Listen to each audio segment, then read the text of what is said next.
দেশে এই মুহূর্তে সবচেয়ে আলোচিত সংগঠন কোনটি? এবং বিষয়টা বিস্ময়কর হলো সত্য যে কোনো রাজনৈতিক দল নয়, এই মুহূর্তে সবচেয়ে আলোচিত সংগঠনের নাম হলো বৈষম্য বিরোধী ছাত্র আন্দোলন। এই বৈষম্য বিরোধী ছাত্র আন্দোলন জুলাই আগস্টে যে আন্দোলনটা, যে গণ অভ্যুত্থানটা দেশে হয়েছিল, সেই গণ অভ্যুত্থানের সামনের সারিতে এদের অবস্থান ছিল। এরা দাবি করছে এদের নেতৃত্ব হয়েছে, আমি ওভাবে বলি না, আমি ওভাবে দেখি না। আমি মনে করি সেই আন্দোলনে সারা দেশের সকল রাজনৈতিক দল, সকল সাধারণ মানুষ সবাই ছিল, এবং সামনের সারিতে বৈষম্য বিরোধী ছাত্র আন্দোলন নামে একটা সংগঠনের, ঠিক সংগঠনও নয়, একটা সময়ের প্রয়োজনে গড়ে ওঠা একটা নাম, তারা এর সামনের সারিতে দৃশ্যমান ছিল। অনেক সংগঠন, অনেক ছাত্র সংগঠনের নেতাকর্মীরা এই নামের সঙ্গে জড়িয়ে ছিল, এই নামের ভেতরে ঢুকেছিল। সেই আন্দোলনের এখন একক দাবিদার হয়ে গেছে তারা, এবং তারা বলে বেড়াচ্ছে যে তারাই নাকি আন্দোলনটা নেতৃত্ব দিয়েছে। বৈষম্য বিরোধী ছাত্র আন্দোলনের কোনো একক নেতৃত্ব ছিল না। সারা দেশে বিভিন্ন শিক্ষা প্রতিষ্ঠানে এদের একজন করে একাধিক সমন্বয়ক ছিল, সবাই মিলেই আন্দোলনটা করেছে। কিন্তু পরে দেখা গেছে যে তারা এক ধরনের একটা সংগঠনে রূপান্তরিত হয়েছে।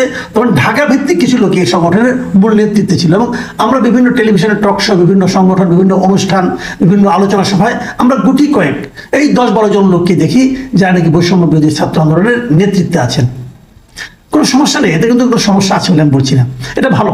আমাদের ইয়াং জেনারেশন, আমাদের ছাত্ররা এখন জাতীয় নেতৃত্বে দেওয়ার জন্য সামনের দিকে এগিয়ে আসছেন, এটা অবশ্যই একটি ইতিবাচক দিক। এবং এই ছাত্রদের 3 জন এই সরকারের উপদেষ্টা মণ্ডলীতেও আছেন, এগুলো সবই ইতিবাচক দিক, সবগুলি আমি প্রশংসা করি এবং গর্ববোধ করি আমরা যে আমাদের ইয়াং জেনারেশন কত ভালো করছে। কিন্তু তারপর যে প্রশ্নটা গুরুত্বপূর্ণ হয়ে দাঁড়িয়েছে সেটা হলো সারা দেশে এখন এটা কি করছে, অথবা বৈষম্য বিরোধী ছাত্র আন্দোলন এই নামে ধারীরা সারা দেশে কি করে বেড়াচ্ছে। অথবা আমি আরো অন্যভাবে বলি, বৈষম্য বিরোধী ছাত্র আন্দোলন এই নাম ধরে কিছু লোককে নানা ধরনের অপকর্মে জড়িয়ে পড়েনি।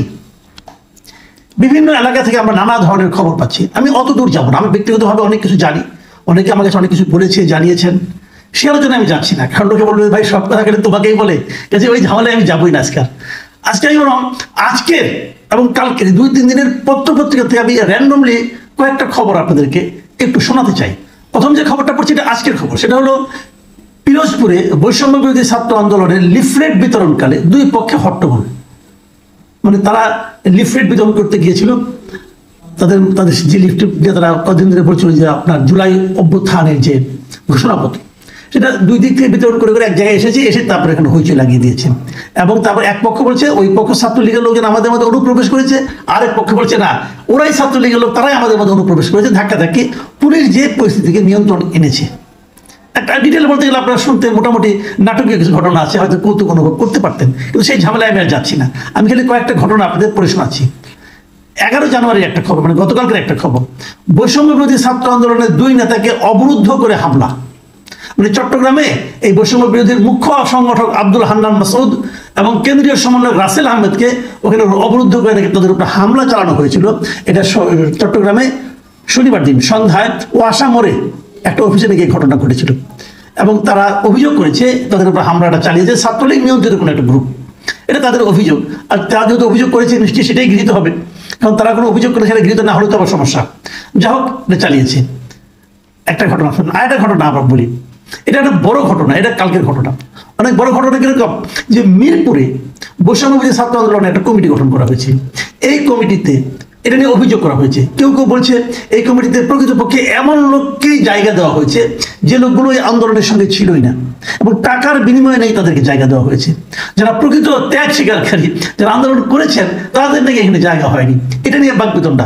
সেই বাকবিতণ্ডা মিরপুর থেকে আসতে আসতে এই বাংলা মোড়ের রূপায়ণ টাওয়ারে বৈষম্য বিরোধী ছাত্র আন্দোলনের যে বিশাল অফিস আছে, রূপায়ণ টাওয়ারের অফিস কিন্তু অনেক বড় অফিস, রূপায়ণ টাওয়ার অনেক ভ্যালুয়েবল একটা জায়গা। হ্যাঁ, সেখানে এত বড় অফিস তারা কিভাবে মেনটেন করে আমি জানি না, এটা কত টাকা ভাড়া দেয় আমি তাও জানি না, কখনো দেখা হলে হয়তো জিজ্ঞাসা করতে পারবো। সেই অফিসে এসে তারা মারামারি করছে, এবং মারামারি করতে যে 3 জন আহত হয়েছে। এটা একদম কেন্দ্রীয় কমিটির ঘটনা, ঢাকা বসে এই ঘটনা ঘটেছে।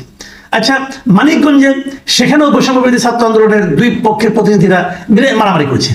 এতে দুইজন, মেহরাব খান ও মিরাজ হোসেন নামে দুইজন ছাত্র প্রতিনিধি আহত হয়েছেন।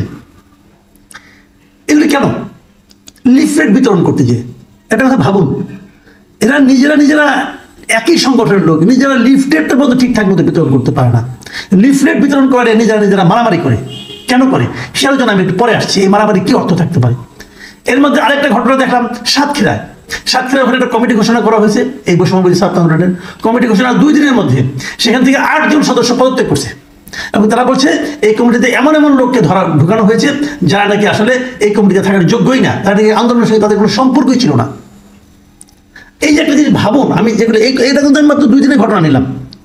এখন প্রশ্ন হচ্ছে যে এই কমিটিতে ঢোকার জন্য কেন তো হুড়াহুড়ি, অথবা এই কমিটিতে ঢুকতে না পেরে কেন এত ক্ষোভ, অথবা এই কমিটিতে কেন ঢুকলো এটা নিয়ে কেন পরস্পরকে আক্রমণ, পরস্পরের বিরুদ্ধে অভিযোগ উত্থাপন, অথবা ছাত্রলীগ ঢুকে গেছে বলে একজন অপরজনকে অভিযোগ করছে কেন? এখানে ঢুকতে পারলে কি মধু? এটা মধুটা কি ভাই? আমার প্রশ্নটা এখানে, মধুটা কি? আমি একটা ঘটনা বলি আপনাদেরকে। বিভিন্ন সময় টকশো করি, করার কারণে অনেক সময় ছাত্রলীগের নেতারা, যখন আওয়ামী লীগ আমরা কথা বলছি, ছাত্রলীগ অনেক নেতা মনে করেন হয়তো আমার সাথে টকশোতে বসেছেন একসঙ্গে, তারা তাদের কথা বলেছেন, আমি আমার কথা বলেছি। অনেকে ভেবেছেন যে এর সঙ্গে যেহেতু আমি কথা বলছি তাহলে হয়তো এর সঙ্গে আমার একটা টকিং টার্ম আছে।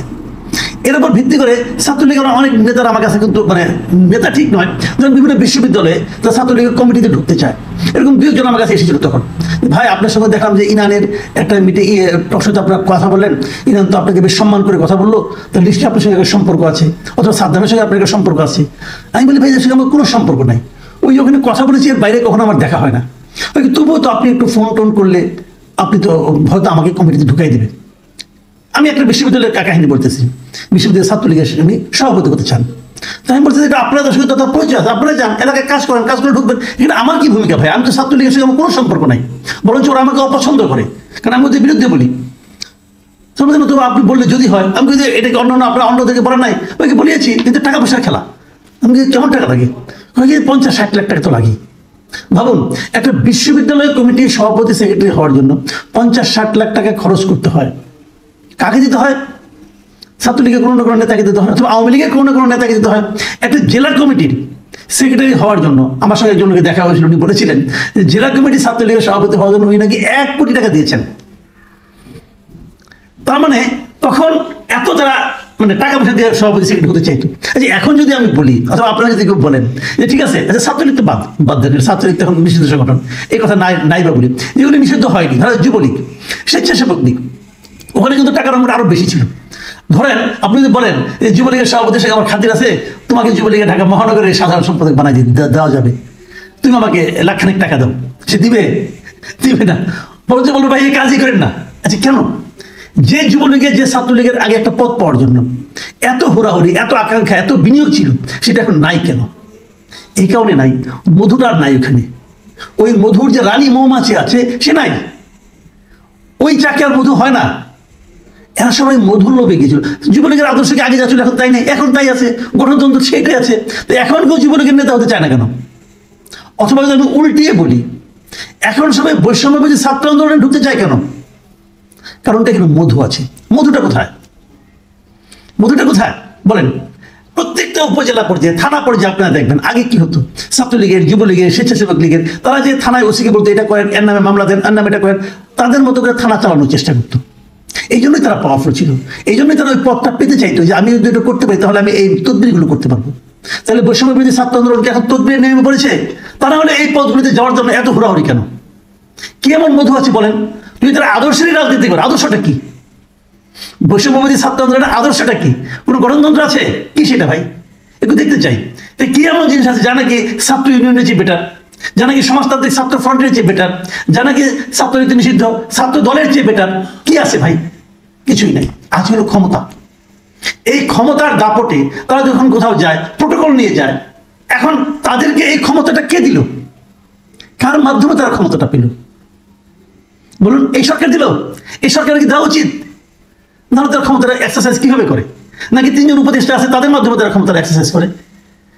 এই পয়েন্টটা কিন্তু খুব জরুরি। আমরা তো ছাত্ররা গিয়েছে, তার পরিবর্তে আরেকটা ছাত্র সংগঠন তাদের মতো অনৈতিক কর্মকাণ্ডে লিপ্ত হয়ে যাবে, বড় বড় কথা বলবে, বড় বড় তদবিরে লিপ্ত হবে। আমরা তো এরকম চাইনি, কিন্তু সেটাই যখন হচ্ছে, তারা সরকারকে ডিকটেট করছে, তারা সরকারকে বলে দিচ্ছে কি করতে হবে। তাদের ধমকে সরকার নিজেরাই বলছে আমরা ঘোষণাপত্র প্রণয়ন করব। হচ্ছেটা কি দেশে? তারা যোগ্য, তারা খুব মেধাবী, হ্যাঁ, তাদের মেধার একটা পরিচয় আজকে পেলাম ফেসবুকে। আজকে আমাদের একজন সিনিয়র সাংবাদিক মাহবুব কামালের একটা স্ট্যাটাস দেখলাম, আমি স্ট্যাটাসটা পরেই আজকে আলোচনা শেষ করছি। তিনি লিখেছেন, গত 5 মাসে রাজস্ব ঘাটতি 42,000 কোটি টাকা।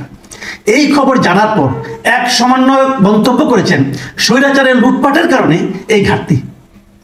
রাজস্ব কি এটা যারা জানেন তারা খেপে যাবেন না প্লিজ, কারণ বলা হয়ে থাকে, হোয়ার দেয়ার আর 6 ইকোনমিস্ট দেয়ার আর 7 পয়েন্টস। এই অর্থনীতিবিদের মূল্যায়নটাও একটু বিবেচনা করবেন। রাজনীতি কত সহজ হয়ে গেছে দেশে। ভাবুন, রাজস্ব ঘাটতি হচ্ছে 42,000 কোটি টাকা, তো তার সঙ্গে বিগত স্বৈরাচারের লুটপাটের কি সম্পর্ক আছে? তারা রাজস্বটাই বুঝে না, কি বলবেন? এরাই মেধাবী, এরাই আমাদের সমন্বয়ক, এরাই দেশ চালাবে আগামীতে। এরা যেভাবে দেশ চালাবে তা নিয়ে এখন থেকে আপনি যদি আতঙ্কগ্রস্ত হন, আমি আপনাকে খুব একটা দোষ দেব।